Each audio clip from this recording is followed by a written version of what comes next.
Just now entered in short trade in UPL at 671.70. Stop loss is plus at 672.35. Let's say, how do you expect to come down? Very strong bearish reaction, very quick. Place my target order at 668.45, which will be around 1:5 ratio trade. Just ping pong game. Very fast fell after taking my order. Again, it bounced back. Again, from the same level, it is coming down. Hope so. Now it will take my target in this flow. Finally, it is breaking down and hope so it will take my order to now.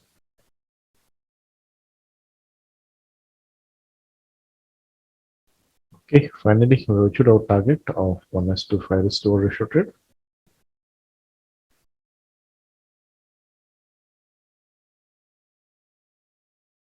Hello traders, discuss करते हैं आज का trade in UPL. थोड़ा difficult trade है in terms of selecting the stock and execution also. ये stock select किया गया था ऑन वीकली रेंजेस मेथड। ये लास्ट वीक का हाई था जिसने इस वीक प्राइस ने उसको ब्रेक करने की कोशिश की और अब अंदर ट्रेड कर रहा है, मतलब ये ब्रेक इनसाइड हुआ है। तो पॉसिबिलिटी ये होता है, अगर ब्रेक इनसाइड होता है तो शायद ये प्रीवियस वीक के लो तक आ जाए। तो इसीलिए मेरा व्यू बेरिश था इन दिस वीक।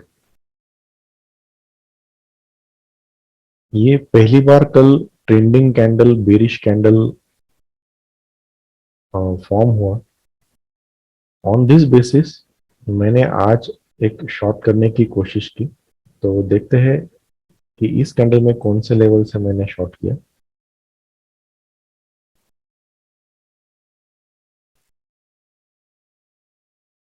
तो प्रीवियस डे का ट्रेंड अप टू डाउन है, तो इसका इम्पोर्टेंट कैंडल ये है। तो मैं हाई और लो मार्क कर लेता हूँ।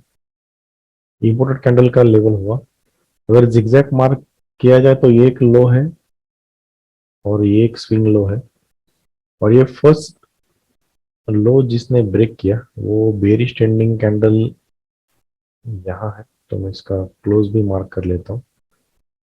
तो ये इंपॉर्टेंट लेवल्स थे। अब प्राइस जहाँ यहाँ ओपन हुआ और एंट्री लेने से पहले ही गिर गया, चांस ही नहीं दिया एंट्री करने के लिए, और इस लेवल को भी क्रॉस किया था। तो इतना नीचे सेल नहीं कर सकते क्योंकि फिर रिस्क रिवॉर्ड रेशो मिलेगा नहीं, क्योंकि प्रीवियस डे लो भी एक सपोर्ट होता है। तो ज्यादा स्पेस नहीं था, इसलिए मैंने यहाँ शॉर्ट नहीं किया। तो मैं वेट कर रहा था कि अब रिट्रेसमेंट आए और मैं इसी किसी लेवल से मैं शॉर्ट करूं। तो मैंने अब एक सवाल आएगा कि ये ट्रेंडिंग कैंडल है और इसका जो क्लोज है, यहां से भी मैं शॉर्ट कर सकता था।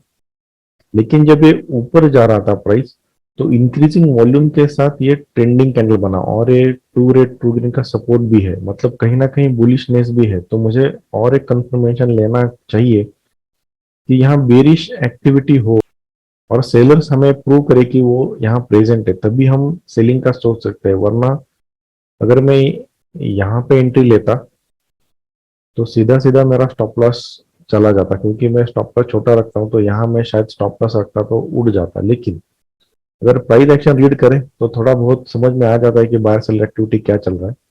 इसलिए मैंने यहाँ पे शॉर्ट नहीं किया। मैं थोड़ा लोअर टाइम फ्रेम पे गया कि एंट्री ढूंढने के लिए। तो जब पहला फॉल चालू हुआ तब वो चालू हुआ इन दो कैंडल के बीच में। ये ट्रेंडिंग बेरिश कैंडल है, तो मैंने इस कैंडल का एक क्लोज मार्क किया। तो लेवल निकल के आ रहा है 71.90। तो मैंने इसके नीचे 20 पैसा ऑर्डर रखा था 71.70।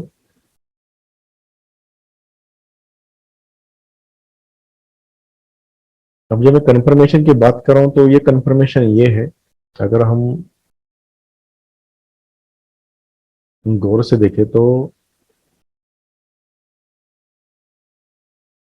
जब एक बुलिश स्ट्रीक चल रहा था, बुल्स वेर इन कंट्रोल, तो ये पहला एक रेड कैंडल आया और ये दूसरा रेड कैंडल आया, जिन्होंने बुल्स ने ट्राई तो किया इस रेजिस्टेंस को ब्रेक करने के लिए, लेकिन दोनों बार फेल हुए। मतलब यहाँ कहीं ना कहीं सेलर्स एक्टिवेट हो गए हैं। ये कंफर्मेशन मैंने लिया बिफोर प्लेसिंग द एंट्री। जब ये कैंडल फॉर्म हुआ तब मैंने एंट्री प्लेस किया। तो मेरा एंट्री यहाँ था और ये कैंडल विथ इंक्रीजिंग वॉल्यूम हुआ है, इसलिए इस कैंडल का जो हाई है वही मेरा स्टॉप लॉस था 72.35। तो मुझे छोटा स्टॉप लॉस भी मिल गया, डबल कंफर्मेशन भी आ गया कि बेरिशनेस है यहाँ पे। तो ये इंपॉर्टेंस ऑफ लेवल ये है कि प्राइस नीचे आया, वापस ऊपर गया, लेकिन इसी लेवल को टकरा के नीचे आया। मतलब ये इंपॉर्टेंट है कि कौन से लेवल से आप शॉर्ट कर रहे हो, कौन सा लेवल आप आइडेंटिफाई कर रहे हो, बहुत इंपॉर्टेंट है। टारगेट यहाँ पे रखा था 1:5, 68.45, जो यहाँ पे एग्जीक्यूट हुआ। होप सो आपको प्राइस एक्शन थोड़ा बहुत समझ में आया रहेगा। धन्यवाद।